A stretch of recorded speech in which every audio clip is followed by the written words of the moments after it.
Ce n'est pas le vent qui décide de votre destination. C'est l'orientation que vous donnez à votre voile. Le vent est pareil pour tous. Pour ainsi dire que tous les apprenants ont les mêmes chances dans le choix des filières après l'obtention de leur BEPC. Mais la difficulté réside dans le choix d'une bonne filière. Pour ne pas traîner sur les bancs de l'école en répétant les mêmes classes et surtout pour nous permettre de débuter avec la filière qui cadre le mieux avec notre vision du futur, nos aspirations, nos aptitudes. Nous manquons parfois cruellement d'informations pour l'orientation de nos enfants et nous ne savons pas vers qui nous tourner. L'épineuse question de l'orientation scolaire, déjà présente dans l'esprit de tout un chacun, retiendra notre attention dans ce numéro de Bon à savoir.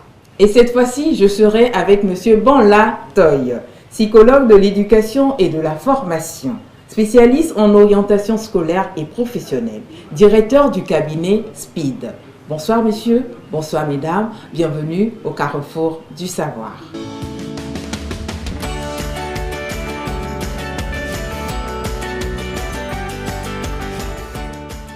Qu'est-ce que nous allons encore savoir ce soir? Nous sommes avec Monsieur Banla. Monsieur Banla, bonsoir. Bonsoir madame. Comment vous allez? Ça va. En tout cas, ravi de vous avoir en studio ce soir. Le plaisir est pour moi également d'être avec vous. Merci beaucoup. Veuillez bien vous présenter aux téléspectateurs. D'accord. Alors mon nom est Banla Toy. Je suis un professionnel de la psychologie et je suis spécialiste en orientation scolaire et professionnelle. Et j'ai la responsabilité de diriger un cabinet que nous appelons Synergie des psychologues pour l'éducation, l'excellence et le développement SPEED. D'accord. Voilà donc ce que je peux dire à nos téléspectateurs. D'accord. D'entrée de jeu, dites-nous, Monsieur Banla, qu'est-ce que c'est l'orientation scolaire? D'accord. Avant de répondre à la question, permettez-moi de dire merci à vous, à toute la hiérarchie de la chaîne RTDS qui nous avait donné l'occasion, dans le cadre de cette question de l'orientation, de placer certains élèves qui ont le désir de découvrir le métier de journalisme dans votre structure. Et ces élèves ont eu l'occasion de découvrir ce que c'est que le métier de journaliste parce qu'ils avaient seulement les impressions, les idées. Et tout a été décanté. Ils savent à quoi s'attendre s'ils veulent embrasser le métier de journaliste. D'accord. Alors pour revenir maintenant, ceci étant dit, à la question, je voudrais dire que l'orientation scolaire est un processus qui permet à l'élève d'atteindre ce que nous appelons la maturité vocationnelle. Et c'est cette maturité vocationnelle qui lui permet de faire le choix de sa série, si c'est le BPC qu'il a obtenu, de faire le choix de son parcours pour ceux qui obtiennent le bac. Et quand vous écoutez bien la définition, l'orientation scolaire, on choisit pourquoi? On choisit en vue d'une insertion professionnelle, insertion socio-professionnelle future. C'est pourquoi on ne pourra pas détacher l'orientation scolaire de l'orientation professionnelle. Et tout spécialiste aujourd'hui, tous les spécialistes s'accordent aujourd'hui à dire que, à parler de l'orientation scolaire et professionnelle. Et qu'est-ce que l'orientation scolaire et professionnelle? Nous disons que l'orientation scolaire et professionnelle, elle-même, elle est une branche de la psychologie. C'est cette branche de la psychologie qui s'occupe de l'accompagnement des élèves, qui s'occupe de l'accompagnement des consultants. Bon, consultant, c'est une expression dans notre jargon. Ce n'est pas un expert. Le consultant, c'est le bénéficiaire des services de l'orientation à notre niveau. Donc, le consultant bénéficie maintenant des services du spécialiste en vue de se bâtir un projet scolaire, un projet professionnel. Et c'est à partir de ce projet qu'il va mobiliser toutes les ressources afin d'atteindre son objectif. Donc l'orientation scolaire professionnelle permet à un élève, à un apprenti et en tout cas à tout consultant de pouvoir se frayer un chemin et de réaliser sa vie. D'accord. Alors, de quelle information avons-nous besoin pour une très bonne orientation scolaire?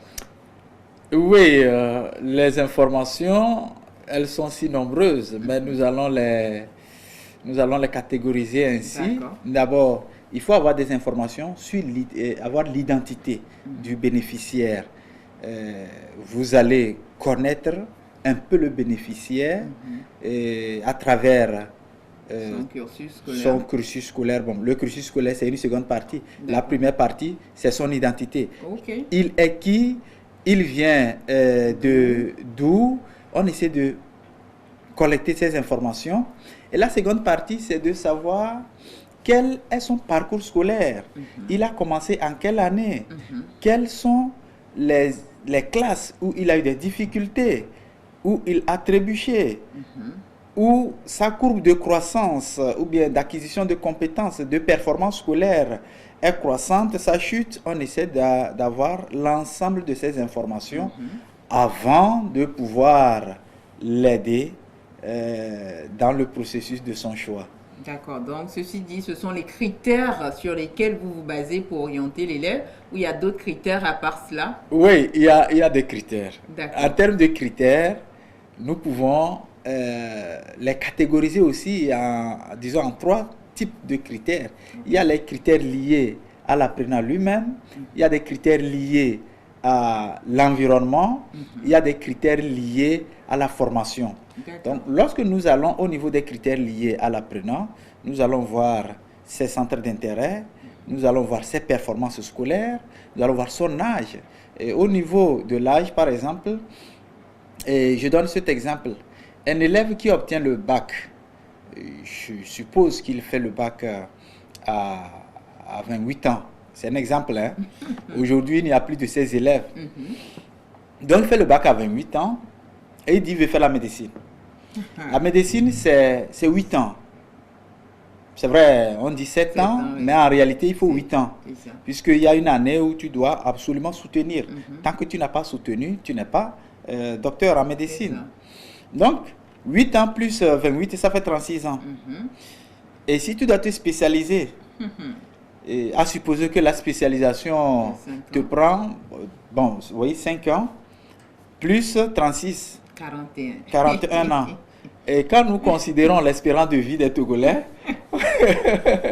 vous voyez, on voit tout de suite que tu aurais passé trop de temps sur les bancs et tout ce qui a été investi, tu risques de ne pas pouvoir créer le rendement avant de partir. C'est ça. Donc, il faut tenir compte aussi du critère âge. Il y a aussi un critère fondamental, la santé.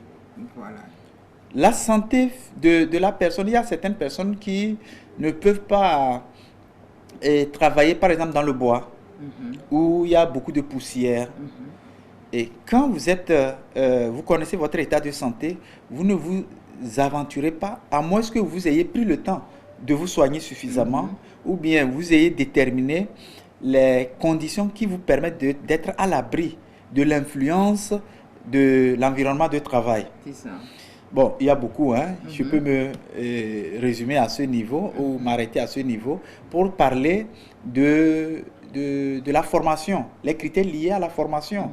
Au niveau des critères liés à la formation, il y a la durée de la formation elle-même, il y a la disponibilité de la formation, il y a la localisation de la formation. Vous savez, le cadre même. C'est ça. Et quand nous prenons le cas de nos jeunes enfants qui sont dans des espaces où l'espace dans l'école est très réduit, c'est très restreint, et il y a son développement psychomoteur ne suit pas. Vous voyez les enfants qui courent, ils courent dans tous les sens. Donc ça c'est important. Quand vous arrivez dans un environnement au cours primaire, dans un environnement scolaire au cours primaire, et ça court dans tous les sens à la création. Vous voyez, même les responsables, ceux qui s'occupent de la Covid, souffrent pour encadrer ces enfants. ils ont assez d'énergie qu'il faut déployer et ça participe maintenant à leur développement psychomoteur, ça participe aussi au développement de leur mémoire et donc à leur développement intellectuel. Donc quand l'espace n'est pas assez grand, ce n'est pas agréable. Donc il y a ce critère également. Il y a aussi le critère lié à la spécialisation. Lorsque nous allons au niveau universitaire, est-ce qu'il y a beaucoup de spécialisation? Quand je prends le cas de la psychologie, au Togo, nous avons 3 spécialités. Il y a la psychologie du travail des organisations, il y a la psychologie de l'éducation et de la formation, il y a la psychologie de la santé de la clinique. Oui, il y a juste 3 spécialisations. Si quelqu'un voudrait faire une autre spécialité, c'est compliqué.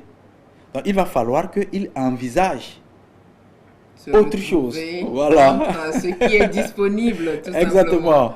Et c'est ce qui me permet d'aller à l'autre critère, à l'autre catégorie de critères, le critère lié à l'environnement.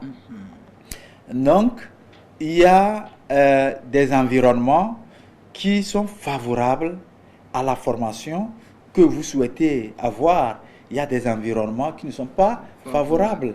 Et plus loin, les possibilités d'accès ou les possibilités d'utilisation des compétences que vous allez recevoir. Je veux parler de l'insertion socio-professionnelle. Donc, si vous faites une formation et à la fin, vous traînez à la maison pendant des années et que vous êtes encore à la charge de vos parents, vous-même, vous allez commencer par vivre une sorte de stress qui peut vous conduire à la dépression avec toutes les conséquences qui peuvent en découler. Donc voilà un peu, de façon résumée, les critères sur lesquels il faut s'appuyer pour parler en tout cas pour conduire les activités de l'orientation scolaire et professionnelle. Alors, ceci dit, est-ce qu'on peut s'orienter seul? Ça veut dire que je sais qu'en maths, je suis très bonne, en physique, et je me dis, je veux en série scientifique, je n'ai pas besoin de l'aide de monsieur Mbala, je n'ai pas besoin d'aide de mes parents. Est-ce qu'on peut s'orienter seul? Oui, on peut s'orienter seul, mais c'est des cas rares. C'est des cas rares parce que quand je prends l'exemple de nos élèves qui sortent meilleurs de leur promotion, il y en a qui finissent malheureusement à se retrouver dans des parcours où ils ne se retrouvent pas. C'est ça. Où ils ont le sentiment qu'ils sont en train de perdre le temps.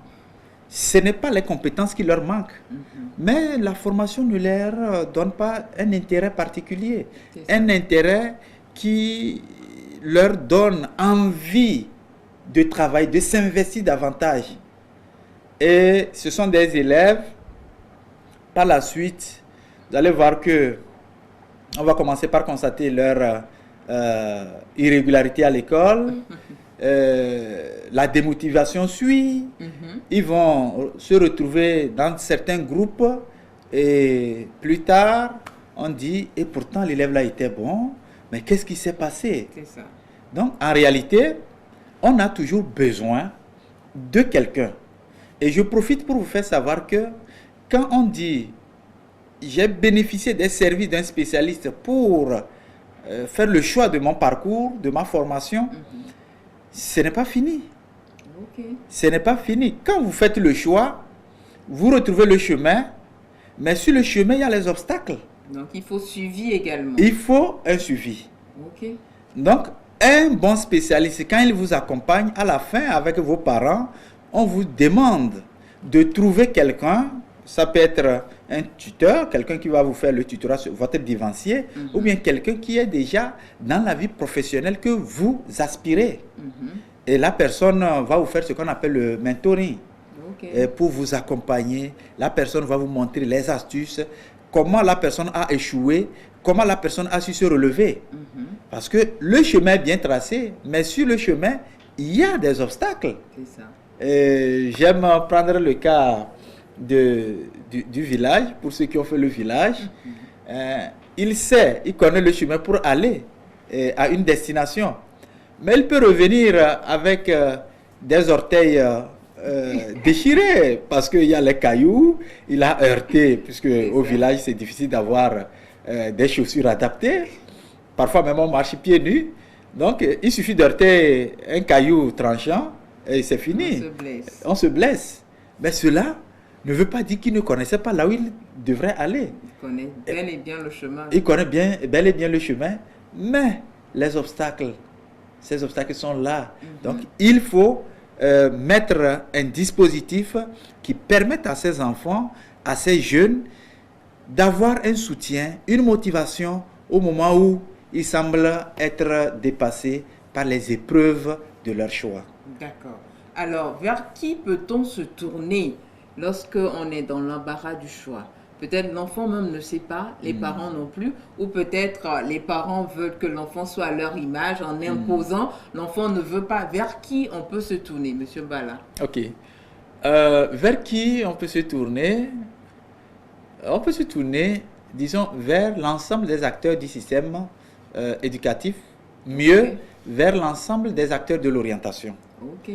Et parmi ces acteurs, il y a bien sûr les enseignants, il y a les parents, il y a les responsables d'école, il y a évidemment les conseillers d'orientation spécialisés.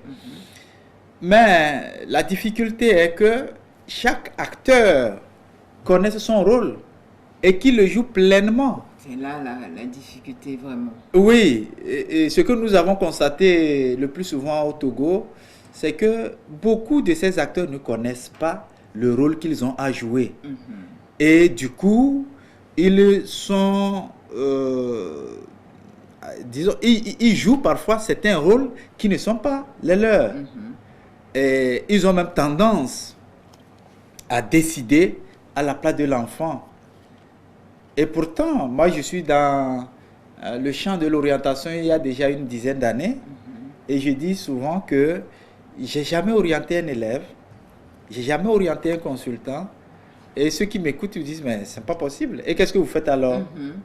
Mon travail n'est pas d'orienter, d'accompagner, d'aider la personne à se décider. Oui, parce que la décision, c'est très délicat. C'est ça. Et donc, vers qui cet enfant ou ces jeunes qui sont en difficulté peuvent se tourner? Vers les personnes bien aguerries. Et généralement, nous conseillons les élèves de ne pas aller écouter seulement, mais d'apprendre à prendre note.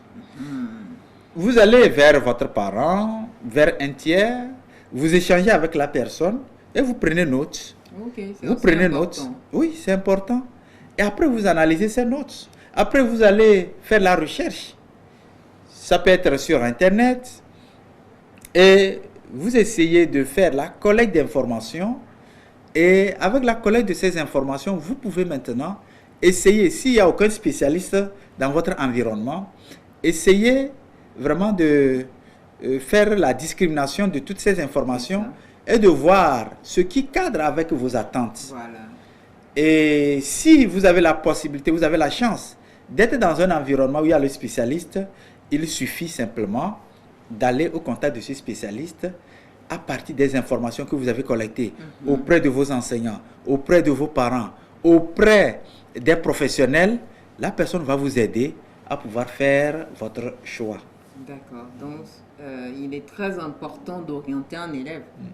Le pourquoi, je crois, c'est ce que vous venez d'expliquer. Ou est-ce qu'il y a d'autres raisons également? Non, c'est peut-être une précision que je voudrais donner pour dire qu'il est très important d'aider un élève à s'orienter. Pas de l'orienter. Voilà. D'accord, c'est cerné, c'est compris. Par rapport à cela également. Et ce processus d'orientation, ça commence à quel moment de la vie scolaire de l'enfant? Bien, nous pouvons dire aujourd'hui, avec un bon recul, que il n'y a pas un âge. Ça commence à tout âge. Et toutefois, il y a des cas d'école. Pour certains, on commence à partir de la quatrième? Non, à partir du collège déjà, de la classe de 6e. Parce que c'est le début des grandes interrogations sur soi. C'est ça. Avec l'avènement de la puberté, le passage de l'adolescence à la vie adulte. c'est le début des grandes questions. Qu'est-ce que je dois faire? Quel est le sens de ma vie? Et donc, quand on commence l'orientation en ce moment, ça permet de répondre à temps les préoccupations de ces jeunes-là. Et c'est le lieu même de préciser les formes de l'orientation. Il y a ce que nous appelons l'éducation à l'orientation et ce que nous appelons le conseil d'aide à l'orientation.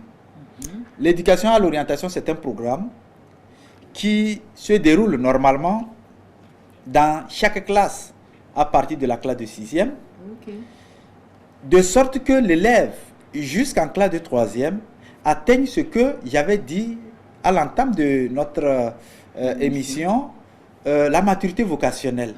C'est cette maturité vocationnelle qui permet à l'enfant de faire un choix de façon responsable. Un choix qui lui permet d'assumer les conséquences de son choix. Donc l'éducation à l'orientation permet à l'enfant d'y parvenir. Donc le conseil d'aide à l'orientation ou le tenir conseil en orientation, c'est ce que nous appelons les entretiens personnalisés. Et ces entretiens personnalisés, c'est une somme d'activités qui partent de l'identification au bilan personnel et au test psychotechnique. D'accord. Et si l'enfant a bénéficié de l'éducation à l'orientation, le tenir conseil en orientation sera facile. Ça veut dire qu'il a déjà suffisamment des informations. Maintenant, celui qui n'a jamais bénéficié de ça, vous voyez que c'est encore lourd. Très lourd. Et un autre, le second cas, ou bien j'avais parlé de 2 cas d'école. L'autre, c'est qu'on peut même commencer l'éducation, disons l'orientation depuis la maternelle. Waouh! Et à ce niveau, qu'est-ce qu'il va dire aux élèves ou aux comment on les appelle déjà? Oui, disons aux écoliers. Aux écoliers. Et là, qu'est-ce qui se fait? C'est le fait de les exposer aux différentes activités. Ok. Et ça fait partie du programme de l'éducation à l'orientation. Jusque-là, nous ne parlons pas du tenir conseil en orientation. Donc, ils sont exposés. Figurez-vous que la jeune athlète Bills, l'américaine, j'ai oublié son nom de famille. C'est quand, puisque c'est une maman leur maman était, je crois, une toxicomane, et puis les enfants ont été récupérés par les grands-parents. Et quand l'enfant était arrivé à une séance de gymnastique, les premiers gestes qu'elle a fait, les responsables ont détecté en elle ce talent. Et c'est comme ça, on a commencé par l'entraîner jusqu'à ce qu'elle ne devienne championne olympique. Et elle a ramassé beaucoup de médailles en or.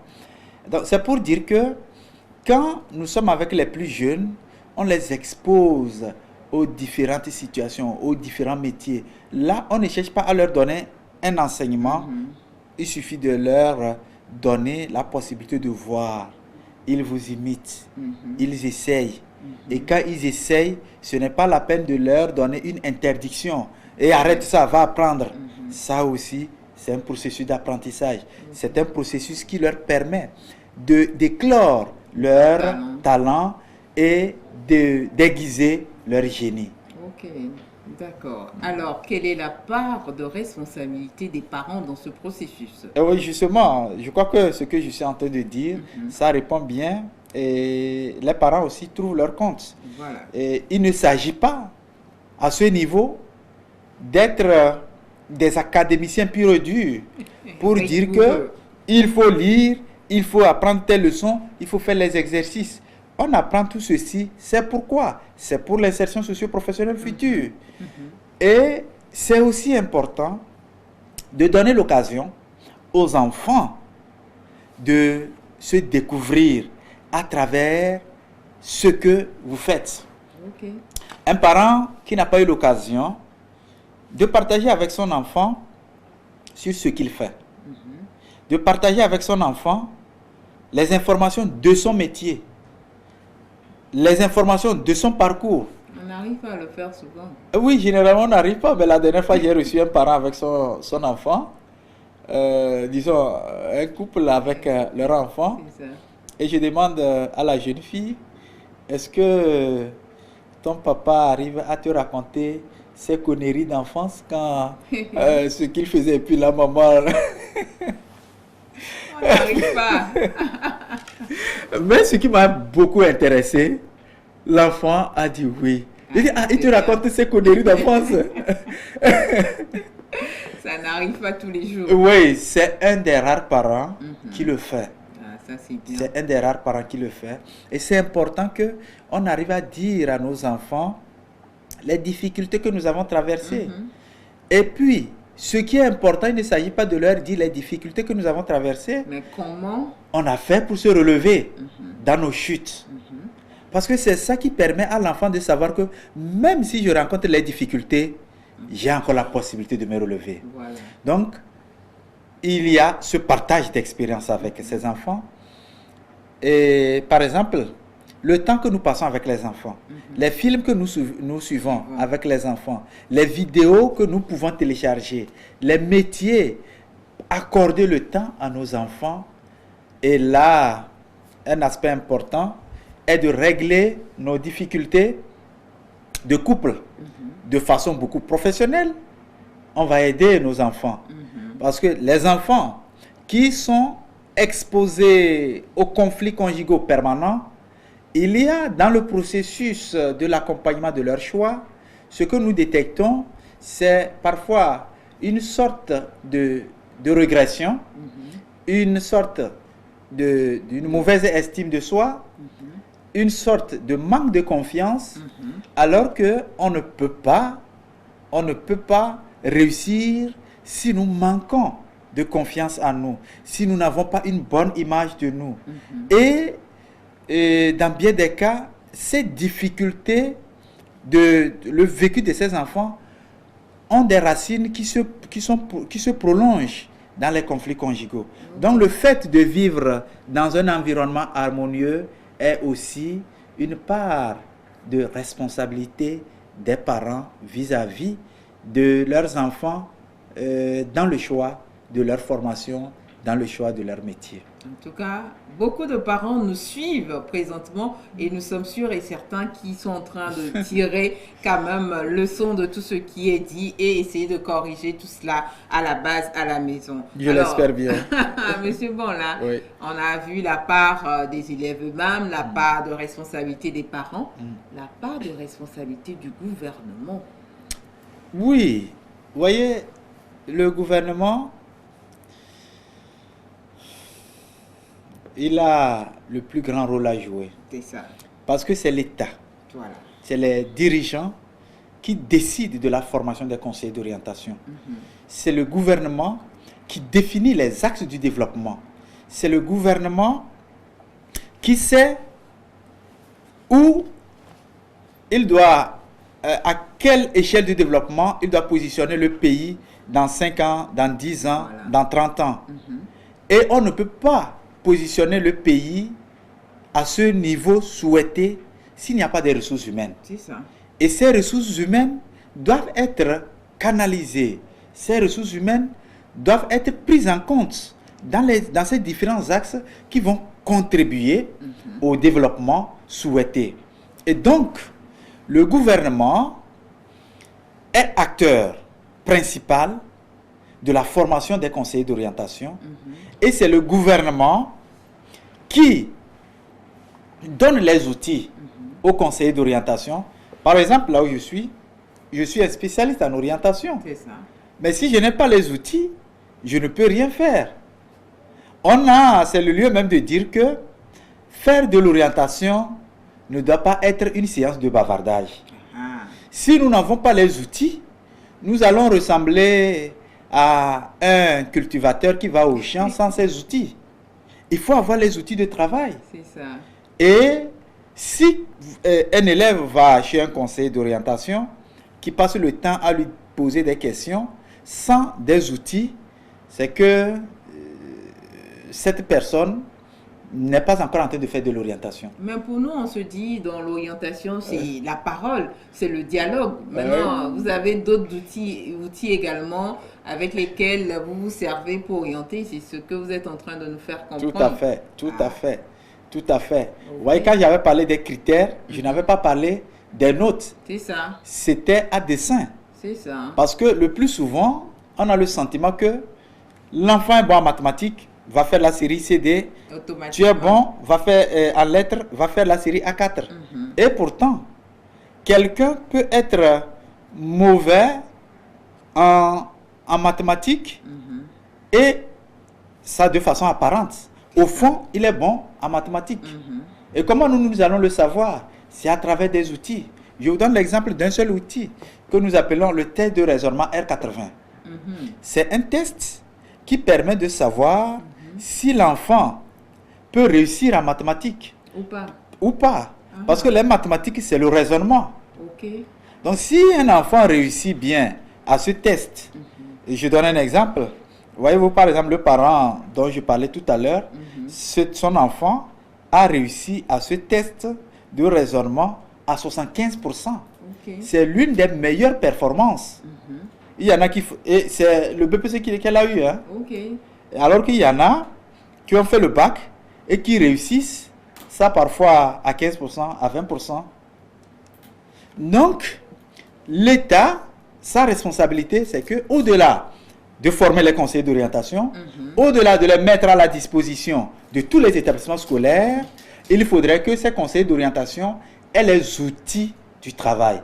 Et ces outils, c'est l'État qui peut leur fournir ça en faisant l'achat, en permettant aux spécialistes de faire la conception des outils. Même si on commande les outils, il faut que ces outils soient contextualisés. Parce que si on ne fait pas la contextualisation, où ça a été conçu, les réalités ne sont pas forcément les mêmes. C'est ça.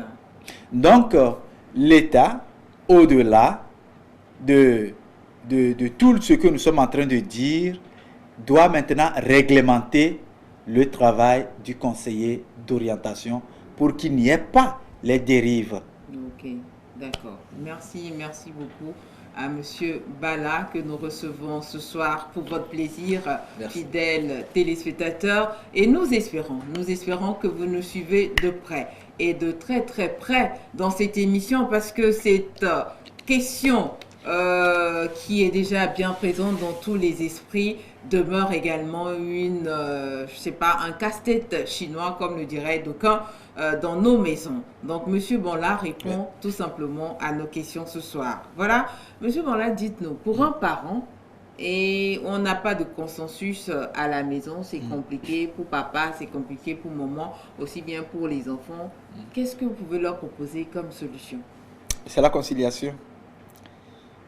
C'est la conciliation et je vais m'expliquer pourquoi est-ce qu'on n'a pas souvent ce consensus.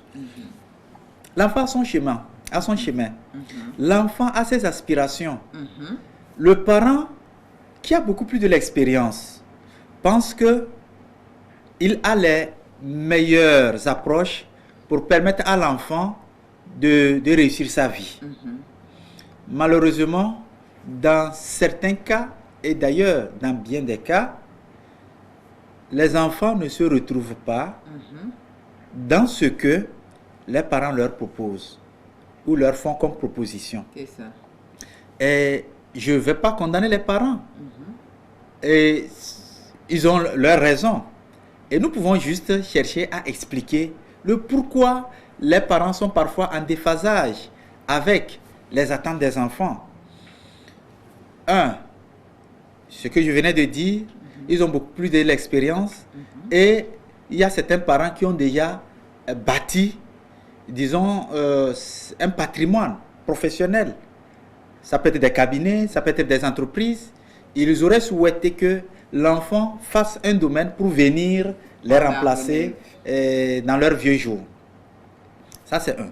De deux, il y a certains parents qui ont souhaité réaliser certains métiers. Et qui n'ont pas pu. Qui n'ont pas pu. Donc l'enfant doit. L'enfant doit réussir pour leur donner satisfaction. en ce moment, le schéma est beaucoup plus psychologique. Parce qu'ils veulent réaliser, eux, parents, leurs rêves à travers l'enfant. En ce moment, l'enfant n'est pas en train de réaliser, lui, son rêve. Pas du tout. C'est celui du parent. Et figurez-vous, la dernière fois, j'étais à une soutenance où un des professeurs donnait cet exemple qui m'a marqué. Il a été réveillé la nuit par une dame parce que il a des problèmes avec son enfant que j'ai investi. Il obtient le bac et tout ce qu'il trouve, c'est qu'il veut faire la coiffure. Pour la maman, c'était un scandale. Et le professeur lui dit, madame, attendez, il fait tard, demain je passerai à la maison, nous allons mieux causer. Il est passé, finalement, il a tenu à sa parole, il est arrivé à la maison, il a tenté d'expliquer à la maman, mais la maman n'est jamais convaincue. Ah oui. Pour elle, la coiffure, c'est pas du tout ça. Et c'est la coiffure masculine pour les hommes. C'est parce que c'est un garçon. Donc elle a investi tout ça et puis finalement, pour être coiffeur. Baba. Voilà, baba. Franchement. Donc, la maman ne peut pas comprendre. Et c'est le lieu aussi de dire que nous avons une représentation très dévalorisante de certains métiers. Ça, c'est vrai. Voilà. Ça, c'est vrai. Or, vous savez, moi, je suis docteur en psychologie. Mais, il y en a avec qui nous avons fait, qui n'ont jamais fait Bac plus 2. Je suis très loin de leur niveau de vie. Voilà. Il n'y a pas... C'est entre eux et moi, à l'état actuel des choses, c'est le jour et la nuit. Et parfois, on se demande... Ça sert à quoi de faire de longues études? C'est ça. Mais bon, je ne regrette pas parce qu'au moins, j'arrive à satisfaire certains besoins. Et d'ailleurs, vous êtes à l'aise dans ce que vous faites. Dans ce que je fais. Et je le fais avec grand plaisir. Voilà. Donc, quelque part, il est important que nous qui sommes les spécialistes en orientation, que nous travaillons à ce que chaque métier soit valorisé. Et nous pouvons réussir ce pari qu'avec l'aide de l'État. Et qu'est-ce que l'État peut faire en ce moment? L'État doit prendre des dispositions pour que ces métiers puissent connaître une cotation très importante. Vous savez pourquoi, par exemple, en Europe, il y a beaucoup de bricoleurs? Non. Vous ne pouvez pas appeler un plombier parce que vous avez un problème dans votre toilette. Il va venir, la facture, vous ne pouvez pas avec toutes les taxes. Ah, oui. Mais ici, bon, on essaie d'appeler le plombier, il vient, le gars finit, bon, on lui trouve un 2000 francs. Voilà. 2000, c'est trop. Donc, tous les métiers doivent être valorisés. C'est ça. Et pour que chacun puisse s'épanouir. Donc, à ce niveau, quand nous parlons de la responsabilité des parents, il faut que ces parents soient informés. Lorsque je donne cet exemple où les parents cherchent à se réaliser à travers les enfants, à travers leurs enfants, nous avons dit qu'on ne peut pas les culpabiliser. Parce que le plus souvent, c'est inconscient. C'est ça. Ils ne le font pas à partir de leur conscience claire. Et le plus souvent, c'est inconscient. Il nous revient, avec l'appui de nos responsables, de pouvoir dégager les axes principaux ou bien les stratégies à ce que chaque parent puisse comprendre le métier dans lequel son enfant s'engage. D'accord. Et je crois que ce faisant, on aura moins de problèmes liés à l'orientation. Et les parents et les enfants vont trouver un compromis. Et j'avais dit qu'il est important que quand il y a des accords, il faut la conciliation. À notre niveau, lorsque nous accompagnons les enfants et qu'il y a des accords, nous procédons à cette conciliation en présentant les résultats de nos tests aux parents. Et les résultats, quand je prends par exemple le test d'intérêt professionnel, si le parent voudrait que l'enfant, le métier que le parent a souhaité pour l'enfant, se retrouve dans un domaine où c'est purement la recherche pure et dure, ou bien les longues études, et voilà, le test montre que l'enfant a ses centres d'intérêt dans les métiers artistiques, voilà, nous le lui présentons. Voilà. Et il a des éléments concrets sur lesquels il peut s'appuyer et taire un peu ses approches passionnelles. D'accord. Alors, après le bac, ça devient un peu plus compliqué parce que là, il faut soumettre les dossiers pour ceux qui iront dans les universités et c'est, je crois, la direction des affaires académiques et de la scolarité DAS qui oriente en fonction de l'étude du dossier de l'étudiant. Maintenant, à ce niveau, supposons que j'aimerais faire la médecine ou peut-être une autre filière au campus et que mon dossier est rejeté par la DAS. Que faire? Ok. Bon, d'emblée, il faut savoir qu'à l'université, il y a des parcours où on y accède sur concours. Ok. Et il y a des parcours où on y accède par... disons, par option, par choix automatique de la personne. Maintenant, si nous prenons les établissements où c'est sur concours, il y a deux types de concours. Il y a les concours qui sont faits sur la base de l'étude de dossier en prenant en compte les notes depuis la classe de seconde. Pour certains, depuis même les résultats du BPC. Et on fait cette étude à partir d'un logiciel pour classer ceux qui ont candidaté. On va voir les matières fondamentales qui sont prises en compte. On va classer ces élèves en fonction de leur performance. À ce niveau, l'élève n'a pas assez de choix. Si il n'a pas été retenu, il doit aller ailleurs. Maintenant, pour les facultés, mis à part la faculté de médecine, où on y accède sur concours, je parle fondamentalement des universités publiques. Lorsqu'il s'agit des autres facultés, là, l'élève ou le bachelier, il fait simplement le choix et il renseigne ses notes. Au niveau de ceux qui font le traitement, je donne l'exemple. Un élève qui dit veut faire les sciences physiques. Il veut faire les sciences physiques et il se fait que de la seconde en terminale, ses performances en sciences physiques aussi entre 5 et 7.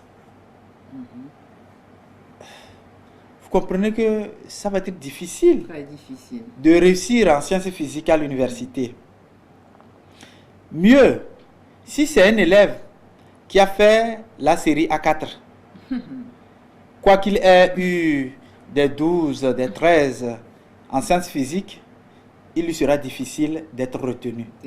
D'emblée, on va lui dire, il faut qu'il fasse un choix ailleurs. Donc, d'abord, il faut que la formation corresponde, ou le choix, la série que l'élève a faite, corresponde au parcours dans lequel il veut arriver. Donc, quand ça correspond, maintenant, il faut voir ses performances. Si au niveau des performances, ça ne marche pas, dans les facultés, il peut insister pour dire que, quoique j'ai des 7, j'ai des 8, je veux faire les sciences physiques. Et le conseiller d'orientation lui dit, mon frère ou bien ma soeur, là, ce n'est pas un match amical. Donc, il faudrait savoir que je ne vais pas t'en empêcher, mais il va être difficile pour toi. Parce que la base est un peu écorchée, il va être difficile pour toi. Mais si tu insistes, bon, on te laisse aller. Et les études ont montré que ceux qui ont persisté, la probabilité de leur réussite est assez faible. D'accord. Alors, dites-nous, quelles sont les causes et conséquences d'une mauvaise orientation? Les causes, c'est de ça que nous étions en train de parler. Les causes sont les causes de la mauvaise orientation. Il y a la sous-information. Fondamentalement, c'est la sous-information. Et je vais peut-être vous choquer. En mai, au niveau de notre cabinet, nous avons fait un petit sondage sur... nous avons fait un sondage au niveau des élèves de terminale de la ville de Lomé. Je parle bien de la ville de Lomé. Le sondage a porté sur 1700 élèves. Qu'est-ce que vous allez faire avec votre bac? Et sur les 1700 élèves, tenez-vous bien, près de 1600 ne savent pas ce qu'ils veulent faire avec leur bac. C'est ça. Et ceci, c'est le manque d'information. Ils ne savent pas. Ils ont leur part de responsabilité dans ça. Oui. Mais nous aussi, nous avons notre part de responsabilité. Les chefs d'établissement ont leur part de responsabilité. Oui. Et c'est ce qui fait que, pourquoi est-ce que j'indexe déjà les chefs d'établissement? Tous s'accordent à mettre toutes les stratégies en œuvre pour que l'enfant réussisse. Une fois l'examen arrivé. Mais qu'est-ce que l'enfant va faire après? Si vous prenez 10 responsables d'établissement, pour être assez généreux, 9 ne savent pas, ne pourront pas répondre à cette question. Alors, Monsieur Bonla, Oui. généralement, nous sommes au niveau de la mauvaise orientation. Peut-être j'aurais mal choisi ma série en seconde. Au premier trimestre, je trouve que ça va vraiment pas. Est-ce qu'il y a possibilité de changer? Que faire? Oui, mais je n'avais pas donné la seconde partie, je n'ai pas répondu à la seconde partie de votre question, les conséquences. Voilà. Les conséquences sont multiples. Parce que, il va rater, il ne va pas s'adapter à sa formation. Les conséquences au niveau de l'apprenant, il ne s'adapte pas à la formation, il ne trouve pas plaisir à travailler, et ce sont les échecs, ce sont par la suite le décrochage, et ils viennent peut-être gonfler les rangs des cas sociaux dans la ville. Et au niveau des parents, c'est des dépenses qui n'ont pas été fructueuses. C'est ça. Et au niveau de l'État, on a des personnes qu'on doit gérer. Vous voyez, les délinquants, ils sont nombreux. Hein? Et si on ne sait pas les utiliser, on ne trouve pas les moyens, c'est eux qui gonflent les rangs des braqueurs. C'est ça. Donc, la société est en danger avec... vous voyez là où nous sommes partis. Vous voyez là où nous arrivons comme conséquence. Alors, pour revenir, dire que votre question actuelle trouve ses origines dans la réponse que je viens de donner. Est-ce qu'est-ce qu'il peut faire lorsqu'il ne se retrouve pas? C'est simple. Changer de Il change. Dès le premier trimestre, tu vois que le premier trimestre, ça n'a pas donné. Tu peux arriver en première même. En seconde, tu arrives en première, tu changes. Il n'y a pas de problème. C'est mieux. Vaut mieux tard que jamais. Voilà. Mais là, il faut un processus pour le changement. Parce que le changement ne se fait pas de façon brusque. Quel est ce processus? Le processus, c'est qu'il faut l'aider à faire le deuil du premier choix. Sinon, il ne sera pas à l'aise à faire le nouveau choix. Vous l'aidez à accepter son échec dans le premier choix et à faire le deuil de son premier choix et à envisager un nouveau. Ok, d'accord. Alors, le rôle des conseillers pédagogiques ou les psy dans ce processus, je crois que c'est ce que vous avez défini plus tôt. Ou est-ce que vous jouez également un autre rôle dans ce processus? Non, nous ne sommes pas les conseillers pédagogiques. Nous sommes des conseillers d'orientation. C'est différent. C'est totalement différent. Dites-nous tout alors. Le conseiller pédagogique, lui, il est là au niveau de la pédagogie. Comment aider, par exemple, les enseignants à transmettre le savoir aux apprenants. Parce que, vous voyez, quelqu'un qui a des compétences suffisantes, on dit qu'il est très bon en mathématiques, il est très bon en sciences physiques. À transmettre ce savoir. Et ce n'est pas automatique qu'il arrive à transmettre. C'est vrai. Donc, il faut lui apprendre à transmettre le savoir. Et c'est pourquoi les meilleurs élèves en mathématiques ne sont pas forcément les meilleurs enseignants. Pas du tout. Voilà. C'est vérifié. Donc ça, c'est le rôle du conseiller pédagogique, Ok. de leur apporter son aide, son expertise, à savoir transmettre le savoir. Maintenant, le conseiller d'orientation, lui, son rôle fondamental est d'aider le consultant, qui peut être un élève, qui peut être oui, un parent, qui peut être quelqu'un qui veut faire un apprentissage, et de lui apporter de l'aide à faire le choix de sa formation. Et mieux, le rôle du conseiller d'orientation va plus loin. Il vient en appui à l'État et à ceux qui sont responsables de l'élaboration des curricula de formation. Ok. En faisant comment? Il est le conseiller d'orientation, en quelque sorte, un pont jeté entre le milieu professionnel et le milieu académique. Ok. Et il recense les besoins au niveau professionnel qu'il peut exporter au niveau académique, et les concepteurs des programmes vont tenir compte afin que les élèves qui sont formés ne sortent pas et soient en déphasage avec les réalités du milieu professionnel. D'accord. Donc, son rôle est central.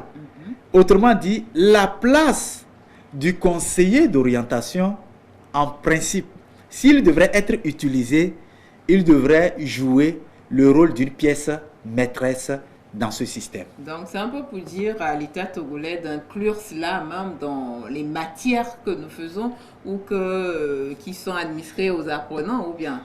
Oui, je pense que vous êtes en train de jouer d'ailleurs votre rôle en lançant cette invitation à l'État. Ah oui, c'est important. D'inclure ça Voilà, dans leur programme. C'est très important. Oui.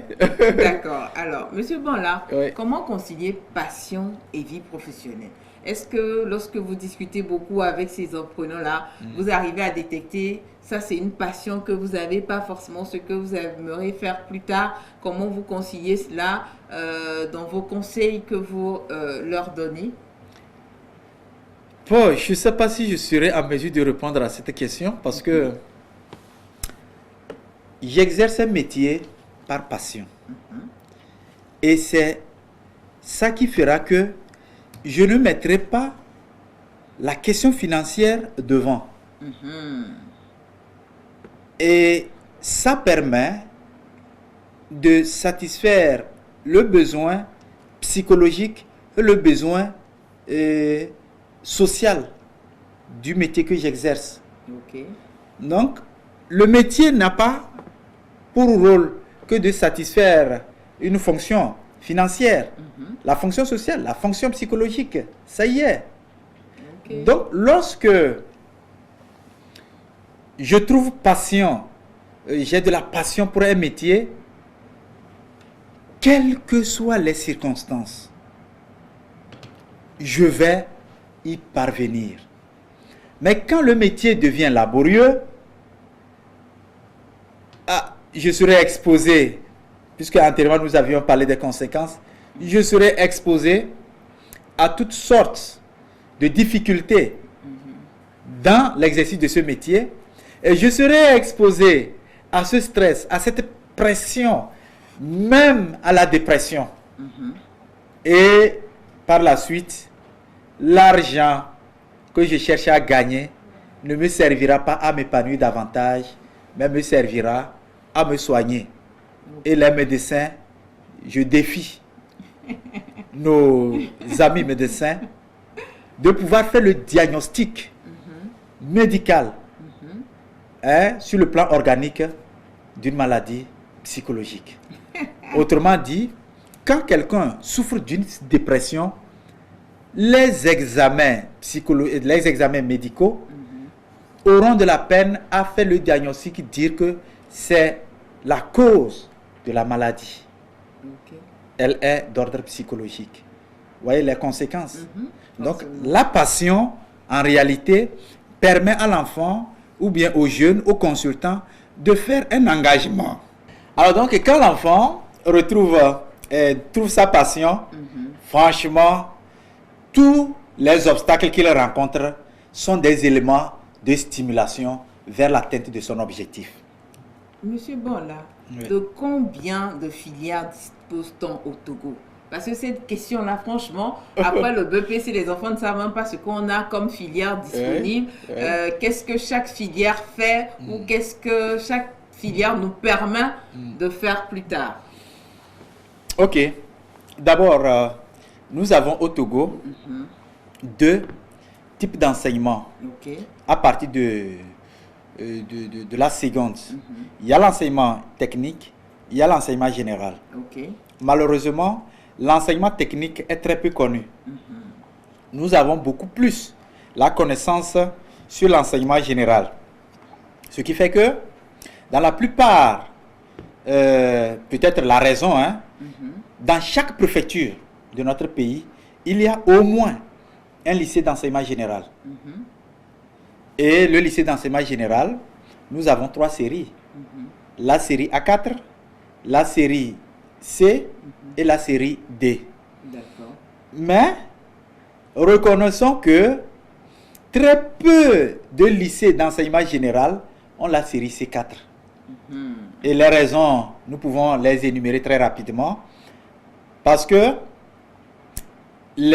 on n'a pas assez d'enseignants en mathématiques. Ok. Le peu d'enseignants en mathématiques que nous disposons, beaucoup ne sont pas bien formés en matière de la pédagogie. Donc, ils ont des difficultés à transmettre même le savoir. Un autre aspect à ne pas négliger, c'est la représentation des mathématiques. Donc, et d'autres facteurs qui viennent s'ajouter à cette liste, qui font que les séries ne sont pas... La série C4 est très rare. Et très peu d'élèves s'engagent. Autrement, nous nous retrouvons avec 2 séries fondamentales dans l'enseignement général, à savoir la série A4 et la série D. Voilà. Et la série A4, c'est la littérature et la philosophie. La série D, c'est la mathématique et les sciences physiques. Pardon, Et la série C4. La série D maintenant, SVT. les mathématiques, la sciences SVT. La science naturelle, on dit science de la vie et de la terre. Voilà. Alors, quand nous quittons l'enseignement général, nous nous retrouvons dans l'enseignement technique qui n'existe pas dans bien de préfectures. Et à ce niveau, nous avons 2 sections. Il y a la section économique et tertiaire, il y a la section industrielle. Au niveau de la section économique et tertiaire, nous avons la série G1, qu'on qualifie de technique administrative. On leur apprend... c'est le secrétariat en quelque sorte. Il y a la série G2 où il est question des techniques quantitatives de gestion, la comptabilité. Et la série G3 où nous avons affaire aux techniques commerciales. Voilà. Mais généralement, nous disons que, quelle que soit la série, il faut amener très tôt les enfants à s'intéresser à ce qu'ils cherchent. Vous voyez, par exemple, un enfant qui s'engage en série G3, qui n'a jamais vendu un objet, qui ne sait même pas comment on vend, par exemple, depuis Wata, c'est compliqué. Donc, il va rester dans ses idées purement théoriques. Et quand il sera placé dans une entreprise comme responsable commercial, il aura de la peine à réussir sa mission.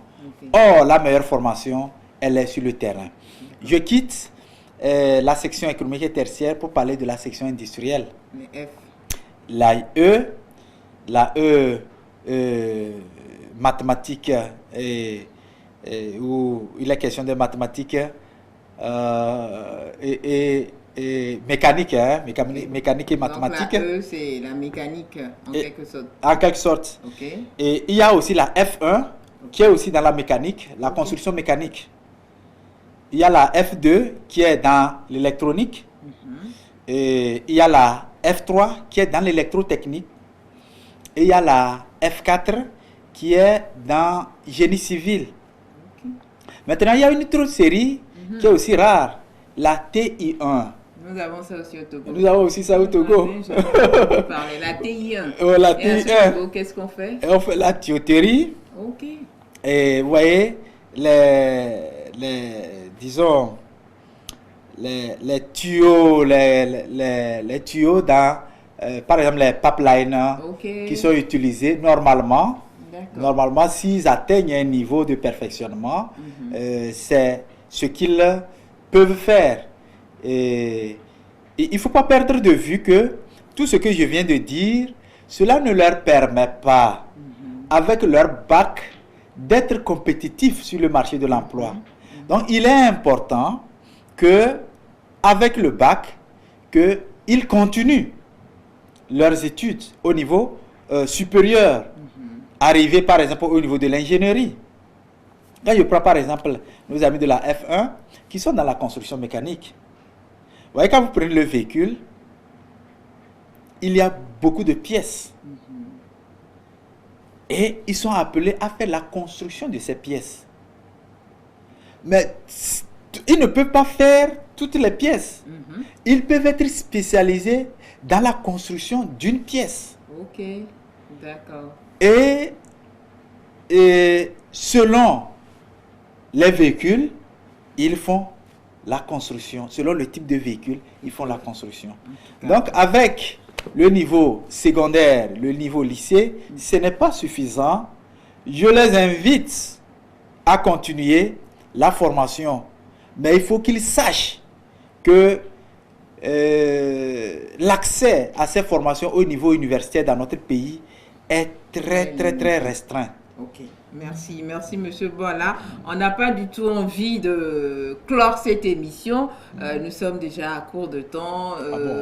Oui, depuis fort longtemps. Mais la connaissance oblige parce que nous devons quand même finir par convaincre nos téléspectateurs qui nous suivent par rapport au choix des filières. C'est très important, surtout en cette période où une nouvelle année scolaire va débuter. Merci beaucoup à vous, Monsieur Bala. La dernière partie de cette émission-là, vous ne l'avez pas en questionnaire. C'est une surprise, le tag. Voilà. Et la toute première question à votre endroit, quel plat aimez-vous cuisiner? Je ne sais pas si je sais. Vous ne savez rien faire comme plat. Non, en fait, je sais quelque chose. D'accord. Vous voyez, par exemple, non. Je ne sais pas si vous savez, on fait l'igname, et les tranches d'igname avec du sésame. Ça, je ne maîtrise pas, je ne connais pas. Ah, d'accord. On appelle le menu comment? Bon, je ne connais pas le nom, mais je sais faire ça. Et comment on fait ça? Le sésame, c'est ce qui est très petit. Oui. Donc, on traite ça bien, on torréfie et on pile avec quelques ingrédients, le piment, un peu de sel. Et ça a une très belle odeur. Hein? Et on accompagne ça de l'igname. C'est très intéressant, du moins c'est pour moi. Donc c'est le plat que vous réussissez le mieux. Ça, je le réussis le mieux. Mais il y a un plat une chose que je réussis très faiblement. La sauce faite à base des feuilles du haricot. Ah, d'accord. Donc on va venir à votre école de cuisine alors. Quelle taille fait votre lit? La taille de votre lit. Le lit? Oui. Oh, ça, j'avoue que je ne connais pas. Alors, qui était là en premier, l'œuf ou la poule? Et ça, il faut que j'aille encore à cette école. Parce que là, vous avez décidé de me coller. Et pour clôturer, oui. Quelle est votre plus grande réussite à ce jour? Ma plus grande réussite? Il y a une réussite que j'ai faite, j'ai connue avec le feu professeur Bati. Il m'avait demandé d'être avec lui à un panel pour les questions de l'orientation. Et à ce niveau, c'était le professeur Dosset, que vous connaissez, c'est un médecin, qui était l'initiateur de ce programme d'orientation avec les entreprises. C'était à l'université de Lomé, à l'auditorium.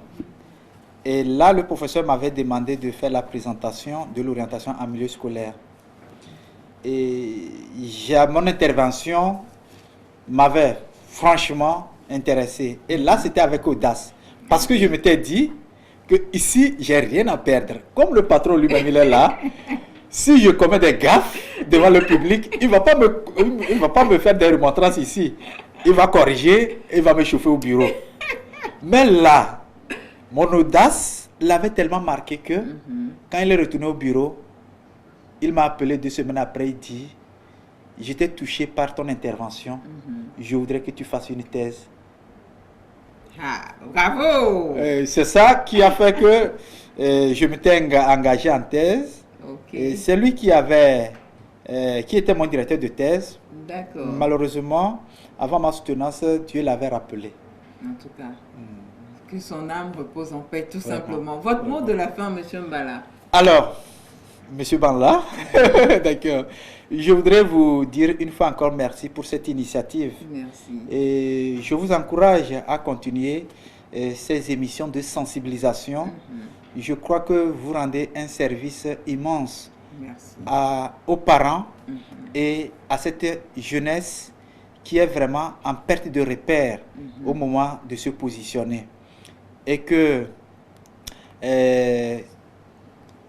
le peu d'informations qui est distillé dans leur mémoire, qu'ils puissent en faire bon usage et vous solliciter sur certaines émissions ou bien faire les partages avec vous comme retour de ce que vous avez fait pour eux. Merci. Merci Monsieur Mbala, merci également à nos fidèles téléspectateurs. Au terme de cette émission, nous retenons qu'il n'existe pas de formule magique tout simplement pour une bonne orientation. Sachons suivre nos enfants durant leur cursus, leur parcours scolaire, sachons les écouter, sachons prendre en compte également leurs désirs et nous sommes sûrs et certains que la vie sera rose à la maison et que les enfants également pourront se retrouver dans un futur à faire ce qu'ils aimeraient faire et le faire par passion. Bonsoir chez vous.